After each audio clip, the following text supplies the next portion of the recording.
क्या मतलब 20 और 30 रुपया का ये बिस्कुट ही दे सकते हैं? नर्सों को वो नहीं कर सकते। और अंत में जब परिवार नियोजन की बात आएगी तो निरोध भी मुफ्त में ही देना पड़ेगा, है ना। अच्छा मत दो तुम वोट, सरकार तुम्हारी है, बेवकूफी की इंतहा है। नहीं मत दो तुम वोट, बन जाओ पाकिस्तान।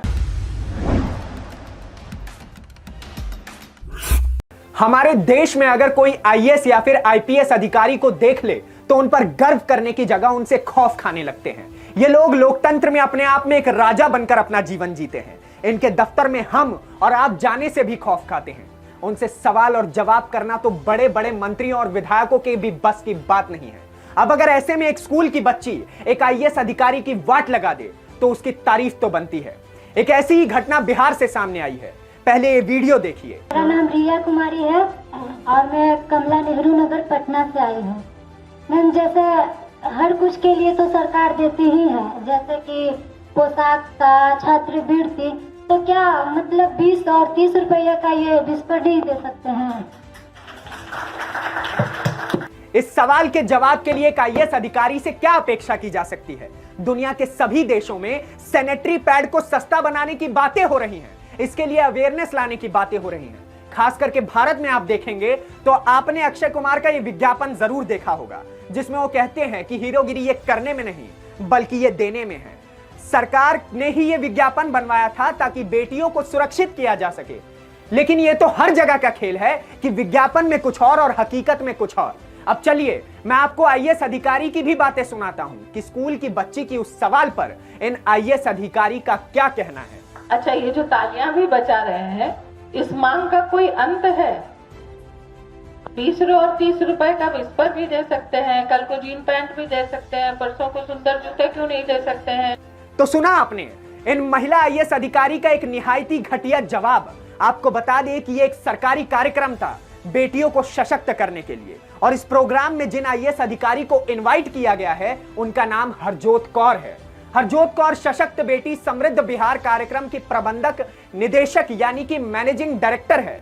एक महिला, ऊपर से बेटियों के कार्यक्रम की मैनेजिंग डायरेक्टर। बेटियों की सवाल पर इतनी आक्रामक कैसे हो सकती है? इतना ही नहीं, ये मैडम अपने मुख से घटिया जवाब देना बंद नहीं करती बल्कि इससे भी न्यायिक तर्क देती चली जाती है। लेकिन बच्ची रिया की हिम्मत की दाद देनी पड़ेगी।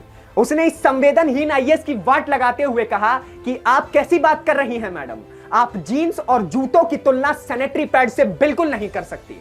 इतना ही नहीं, रिया ने आईएएस अधिकारी की क्लास लगाते हुए कहा, आप कम से कम इस देश के लोकतंत्र को समझिए। हम एक कल्याणकारी राज्य में रहते हैं और सैनिटरी पैड तो हर लड़की के लिए बुनियादी जरूरत है। आपको कम से कम उनके बारे में तो सोचना ही पड़ेगा जो इसको अफोर्ड तक नहीं कर सकते, जो बेचारे अभावों में जीते हैं और इन एसेंशियल को अफोर्ड नहीं कर सकते हैं। लेकिन कम से कम आप में इतनी गरिमा तो होनी चाहिए अफसर मैडम कि आप इतने जरूरी मुद्दे पर बात कर रही हैं कि आपकी जुबान ये सब कहने से पहले थर्रा जानी चाहिए थी। अरे हम तो ऐसे देश में रहते हैं जहां पर इन चीजों के बारे में खुलकर बात करना भी एक दोष समझ लिया गया है, और आप जैसे अधिकारी इस आम जनता की आखिरी उम्मीद हैं। इस देश को ऐसे पिछड़ेपन से आगे आप निकालेंगे। आपसे हाथ जोड़कर विनती है, कुछ तो सोच समझकर बोला करिए।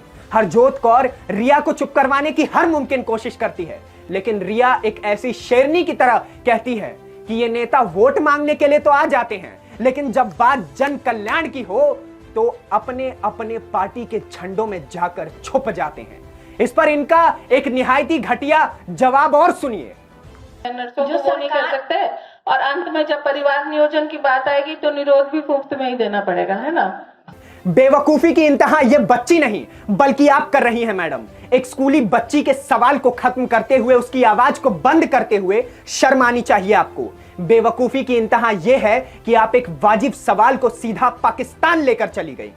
अच्छा मत दो तुम वोट, सरकार तुम्हारी है, बेवकूफी की इंतहा है। नहीं मत दो तुम वोट, बन जाओ पाकिस्तान। तो सुन लिया आपने कि बेवकूफी की हद कैसे इन आईएएस अधिकारी ने पार कर दी। लेकिन एक बात साफ है कि अब समय आ गया है आपकी आवाज ऐसे आईएएस अधिकारी नहीं बल्कि आप खुद बने, सशक्त बने, और समय आ गया है कि हमारे समाज को भी पुरुष प्रधान नहीं बल्कि कंधे से कंधा मिलाकर चलना है। आप लोग भी ऐसे अधिकारियों को यह याद जरूर दिलवाइए कि वो आपके बल पर हैं, आप उनके बल पर बिल्कुल नहीं। आज के लिए बस इतना ही। धन्यवाद, नमस्कार।